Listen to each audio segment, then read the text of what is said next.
Assalamualaikum warahmatullahi wabarakatuh. Waalaikumsalam. Waalaikumsalam. Di sini kami akan mempresentasikan hasil kelompok Tadagayan tentang Service Oriented Architecture atau SOA. Sebelumnya di kelompok kami ada Kevin Fernando Alatarik dengan NIM 185232065, Dasar Risti Haji Pramudia 185232444, dan Firman Kurnianto 185232440. Ada Noval Alam Kamal 185232022, dan yang terakhir ada Dio Rizky Adiswara dengan NIM 185230117. Nah, langsung saja ke materi yang pertama. Pertama ada definisi. Mungkin langsung ya. Definisi dari SOA adalah secara umum bisa dikatakan bahwa SOA adalah sebuah arsitektur kerangka kerja berbasis standar yang terhubung yang memungkinkan sistem-sistem untuk saling mengintegrasikan data yang sebelumnya hanya tersimpan rapat di berbagai lokasi atau sumber. Dengan kata lain, SOA merupakan arsitektur yang mendukung integrasi bisnis sebagai layanan yang terhubung dan menjadi jalan menuju inovasi.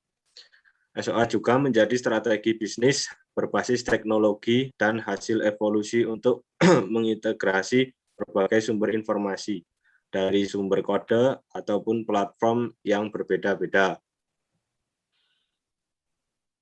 Ini gambaran umum SOA. Ini yang kiri sebelum memakai SOA dan yang kanan sesudah memakai SOA. Bisa. Nah, yang selanjutnya ada ya karakteristik. Mungkin Mas Tesar bisa menjelaskan. Oke, baik, terima kasih. Selanjutnya untuk sifat pada SOA. Yang pertama, mampu melakukan asesmen analisa strategis kebutuhan bisnis terhadap SOA. Yang kedua, mampu melakukan penyusunan strategi teknologi SOA dengan rujukan arsitektur SOA yang mengikuti standar internasional. Yang ketiga, penyusunan model operasi SOA, governance, pembentukan organisasi SOA atau COE, SOA Center of Excellence. Yang keempat, mampu menyusun kontrak kesepakatan layanan dalam bentuk MOU ataupun SLA antara pihak TI dan bisnis dalam mendefinisikan dan memprioritaskan kebutuhan layanan yang selaras dengan kebutuhan bisnis. Yang terakhir, mampu merencanakan tahapan-tahapan yang diperlukan dalam penyusunan blueprint SOA. Selanjutnya, bagian kelebihan akan dijelaskan oleh Mas Noval. Ya, terima kasih. Lalu ada yang selanjutnya adalah kelebihan SOA. Yang pertama adalah service reusability. Jadi pada SOA, sebuah aplikasi itu dibangun dengan menggabungkan beberapa service dan fungsi kecil, independen dan bebas atau loosely coupled dari sisi fungsionalitas. Dengan demikian, service-service dapat digunakan kembali pada beberapa aplikasi independen dari interaksinya dengan service-service yang lain. Yang kedua, kelebihannya yaitu easy maintainability. Karena setiap service merupakan entitas yang independen, maka setiap service dapat diperbarui dan dikelola dengan mudah tanpa harus mengkhawatirkan service yang lain. Artinya, sebuah aplikasi yang besar dan kompleks dapat dengan mudah dikelola dengan baik. Lalu kelebihan yang selanjutnya adalah greater reliability. Aplikasi yang berbasis SOA lebih reliable karena service-service yang kecil dan independen lebih mudah untuk dilakukan pengetesan dan didebug dibandingkan dengan potongan-potongan besar dari kode-kode pada aplikasi non-SOA. Lalu kelebihan selanjutnya adalah location independence. Service-service biasanya dipublish pada sebuah direktori di mana semua konsumer dapat melihatnya. Pendekatan ini memberi keleluasaan dari sebuah service untuk merubah lokasinya setiap saat. Bagaimanapun, konsumer akan selalu dapat menemukan service yang diinginkannya melalui pencarian pada direktori yang dimaksud di atas. Lalu kelebihan yang kelima dari SOA adalah improve scalability and availability. Beberapa proses dari sebuah service dapat berjalan dapat berjalan pada beberapa server berbeda pada waktu yang bersamaan. Hal ini dapat meningkatkan scalability dan availability dari service tersebut. Lalu yang terakhir ada improve software quality. Karena sebuah service dapat digunakan kembali, tidak akan ditemukan fungsi-fungsi yang redundan. Hal ini akan membantu mengurangi kesalahan akibat inkonsistensi data. Dengan demikian akan meningkatkan kualitas dari software tersebut. Oh, ini ada selanjutnya. Lalu yang selanjutnya itu ada platform independence. SOA memfasilitasi pengembangan dari sebuah produk yang kompleks dengan mengintegrasikan beberapa produk dari vendor-vendor independen yang berbeda, baik dari sisi platform maupun teknologi yang digunakan.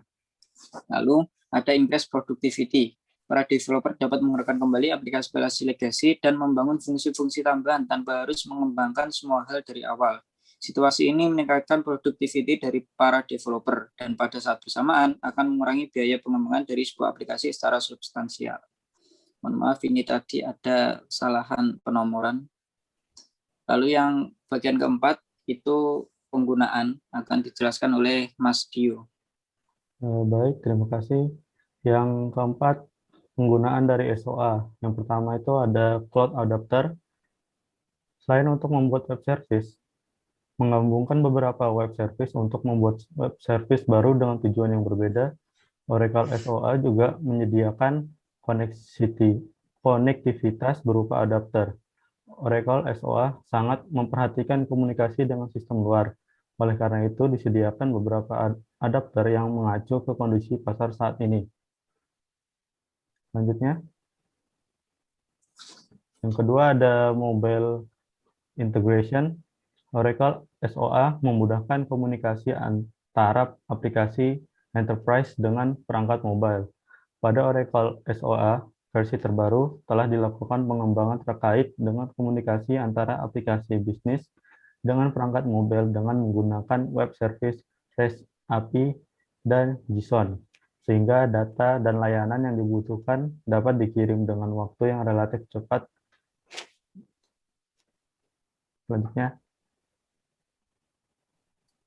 Selanjutnya ada Internet of Things. Oracle SOA dapat menghubungkan IoT dengan aplikasi enterprise. Pada Oracle SOA terdapat Oracle Event Processing atau disingkat OIP. Bagian yang dapat menangani pesan hingga jutaan per detik pada latensi yang sangat rendah sehingga menjadikan ideal sebagai solusi untuk melakukan penyaringan secara real-time, geolokasi, dan pencocokan pola pada data masif yang dihasilkan oleh IoT smart device. Selanjutnya ada pekerjaan terkait SOA akan dijelaskan oleh Mas Firman kembali. Deskripsi pekerjaan arsitektur SOA yang menyediakan platform yang kohesif untuk Overstock.com sebagai berikut. Komunikasi layanan dapat melibatkan sesuatu yang sederhana seperti melewatkan data, atau dapat melibatkan koordinasi aktivitas antara dua atau lebih layanan SOA yang berbeda. Salah satu cara untuk menggambarkan metode SOA adalah dengan melihat pengecer online besar seperti Overstock.com. Agar pelanggan Overstock melakukan transaksi, program yang berbeda harus bekerja sama dengan mulus. Berbagai langkah dalam proses pemesanan dapat melibatkan berbagai program yang dikembangkan pada waktu yang berbeda. Masing-masing menggunakan platform dan teknologi unik mereka sendiri. Misalnya, mungkin ada satu program yang melacak inventaris yang berbeda dari antarmuka, yaitu internet, yang digunakan pelanggan untuk berbelanja. Kemudian, kemungkinan ada program yang sama sekali berbeda untuk keranjang belanja mereka, dan satu lagi untuk memproses pembayaran. Layanan SOA mengikat semua berbagai program ini bersama-sama sehingga pembelanja online dapat dengan cepat mengetahui apakah yang mereka cari tersedia dan mengirimkannya ke depan pintu mereka hanya dengan beberapa klik mouse mereka. Mungkin cukup sampai di sini penjelasan dari tim kami mengenai SOA. Selebihnya kami mengucapkan mohon maaf karena pasti banyak kekurangannya. Dan satu lagi saya mengizinkan, mohon maaf Pak, Saudara Kevin tidak bisa mengikuti presentasi ini dikarenakan Kevin lagi sakit Pak, di rumah sakit Pak. Kurang lebihnya terima kasih. Assalamualaikum warahmatullahi wabarakatuh. Waalaikumsalam Waalaikumsalam warahmatullahi wabarakatuh. Wabarakatuh.